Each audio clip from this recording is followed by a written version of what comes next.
தமிழ்நாட்டை காப்பாற்ற ஒருத்தர், தமிழ்நாட்டின் பேரை காப்பாற்ற ஒருத்தர். காலம் பல தலைவர்களை பார்த்திருக்கு, பல சாதனையாளர்களை பார்த்திருக்கு. ஆனா ஒரே காலகட்டத்தில் 2 துருவங்கள், 2 பாதைகள், ஒரே இலக்கு. அது தமிழ்நாட்டின் பெருமை. அஜித் குமார். இவருக்கு ஆரவாரம் பிடிக்காது, ஆனா இவரை பார்த்தாலே ஆரவாரம் அடங்காது. திரையில் நடிப்பு, திரைக்கு வெளியே உழைப்பு. தனக்கு எது பிடிக்குமோ அதை உலகமே வியக்கும்படி செய்து முடிப்பவர். ஒரு தமிழன் உலக வரைபடத்தில் தன் அடையாளத்தை பதிக்கிற ஒரு வேட்டை. விளம்பரம் தேடாத வித்தைக்காரன். தன் செயலால் தமிழ்நாட்டின் பெயரை சத்தமில்லாமல் சிகரத்தில் வைத்தவர். ஒருவர் மௌனமாக சாதித்தார், இன்னொருவர் மக்களுக்காக பேச துணிந்தார். விஜய். இன்று இவர் வெறும் தளபதி அல்ல, மக்களின் நம்பிக்கைக்கு ஒரு முகவரி.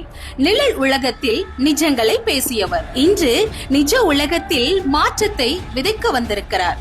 அவர் கையில் எடுத்திருப்பது அதிகாரம் அல்ல, பல கோடி மக்களின் உணர்வுகள். தமிழ்நாட்டின் உரிமைகளுக்காக, மண்ணின் மைந்தர்களுக்காக அவர் எடுத்திருக்கும் முடிவு ஒரு புதிய விடியலின் தொடக்கம். ஒருவர் தன்னம்பிக்கையின் உச்சம், இன்னொருவர் மக்கள் சக்தியின் வடிவம்.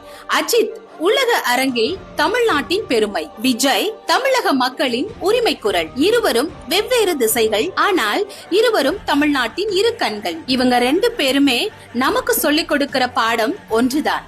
துணிந்தால் எதையும் சாதிக்கலாம், நினைத்தால் எதையும் மாற்றலாம். அவர்கள் வழி காட்டலாம், ஆனா மாற்றத்தை உருவாக்க வேண்டியது நாம் தான்.